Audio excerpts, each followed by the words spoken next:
Jennifer Lawless at American University, rising star Erica Atwell, and a guest we've had here before, author, politician, leader, Paul Caranci. Thank you for coming in today. Thanks for having me back. I appreciate having you back because I wanted to talk with you a little bit about North Providence. My favorite subject.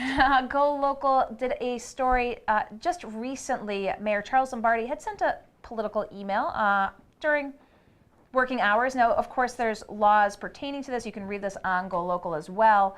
But more importantly, ethics. Now, during the campaign, he promised to put together an ethics commission comprised of mayoral appointees and city council appointees, That's right. which has not transpired. The mayor said he's focused on improving the bond rating in the city. And we've gotten a wide range of reactions from folks after this story pertaining to, well, these ordinances are in place for a reason, to prohibit politicking on governmental taxpayer time. Right. We've also heard from folks who said, not a big deal. Is an ethics commission needed in North Providence? Well, from where I stand, the North Providence is probably one of the most ethically challenged communities in the state.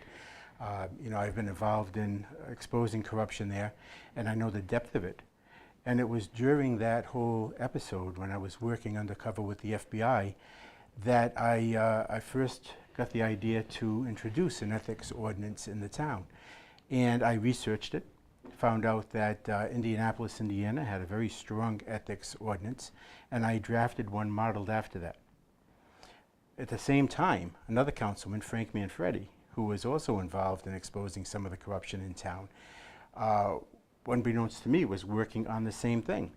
And he modeled his after the city of Providence, which he was very familiar with their ordinance. He knew it worked well.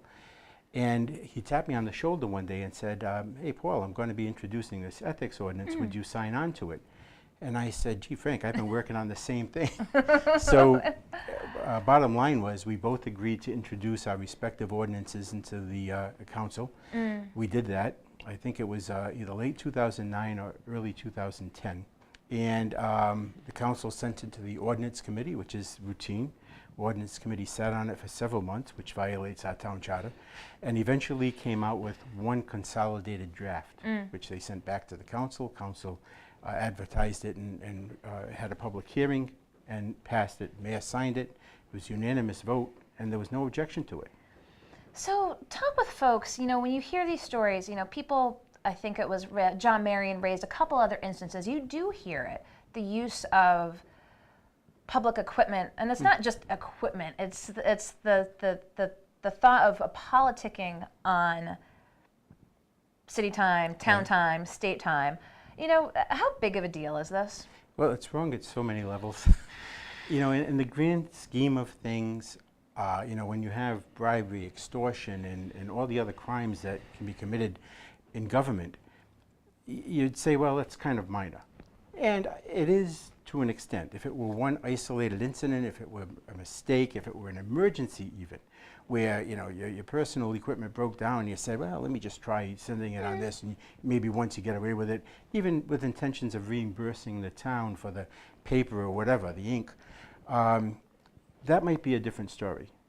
But when it's just one more violation and a long history of violations, and when it's repeated, and the same mistakes are repeated over and over again, and when the town's resources, be it equipment like fax machines or computers, town resources like personnel or anything else, are used for personal gain or personal convenience, and the taxpayers are paying for it, it's wrong at every level.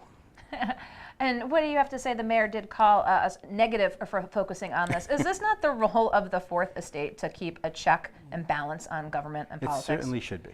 It should be, and obviously GoLocal does its job very well, and the mayor apparently agreed with that statement that you're always writing negative things. Well, we got enough cheerleaders in government. We don't need more cheerleaders from the press. We need watchdogs. And it's up. Thank God there's somebody watching that can question it, because people like me sit back at home and we watch these things, but our voices can't go anywhere unless we have the press. And thank God that there's somebody willing to take an interest.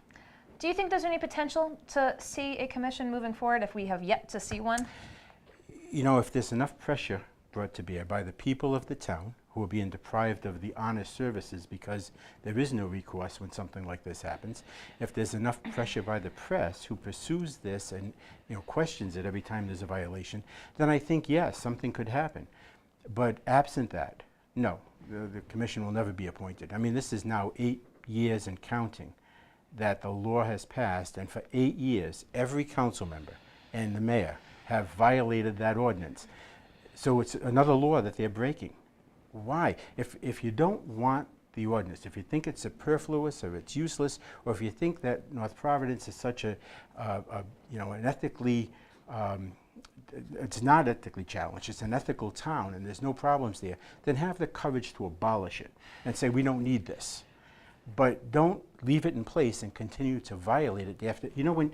When you pick and choose which laws you're going to follow, that's when chaos ensues.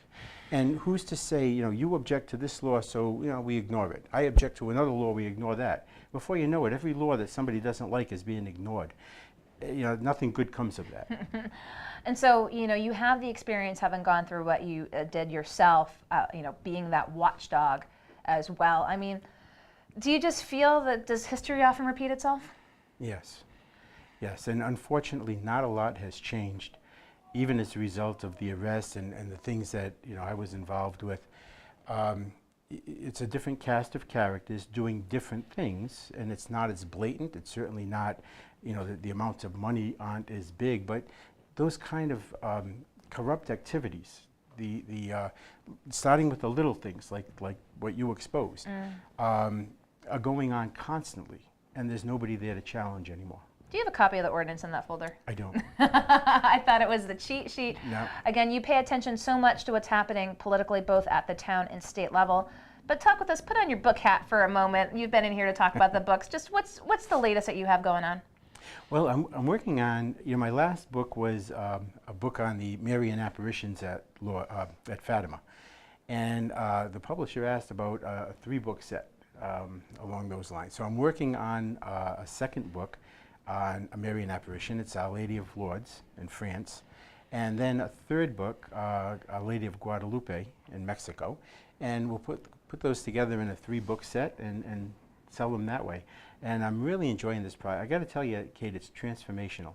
When you see the sufferings of these little saints and the things that they do, and you say, boy, my life by comparison, I don't know where I'm going at the end of all this, but if it's the same place that they went, it's only by the grace of God, because I don't deserve it. Expected time frame, when are we going to have you back in for book number 2? Oh, that'll be book number 8. And the series, I meant. Book number 2 in the series, yes. I hope to have it done around September. Okay, around September. Well, I'm sure we'll talk with you between here and there. But Paul Caranci, I appreciate you're taking the time to come in and give us, again, some perspective on the recent reporting by GoLocal. As I said, I'm sure we'll talk soon. It's my pleasure, okay, Kate. Thank Paul you for all your Caranci, good thanks work. so much. We'll let you go around the corner, okay? Bye now. Okay, thanks everyone. It's been a busy day here at GoLocal, kicking off at 2 o'clock in the Alex and Ani Lounge with live music, 3 o'clock and 4 o'clock. We've been busy here. Appreciate your watching. Tomorrow is Wednesday, which means at 3 o'clock, The Taste with Rick Simone. It sounds like there's a sweet subject ahead of us here, so we'll be having some sweets and good stuff here, and I'll be back at 4 with news and politics. We do have Cranston Mayor and Republican gubernatorial candidate Alan Fung coming into the studio and more. So we look forward to seeing you tomorrow in studio, but keep reading GoLocalProv.com. Check us out on Facebook and Twitter as well. We look forward again to seeing you here tomorrow. I'm GoLocal News Editor Kate Nagel.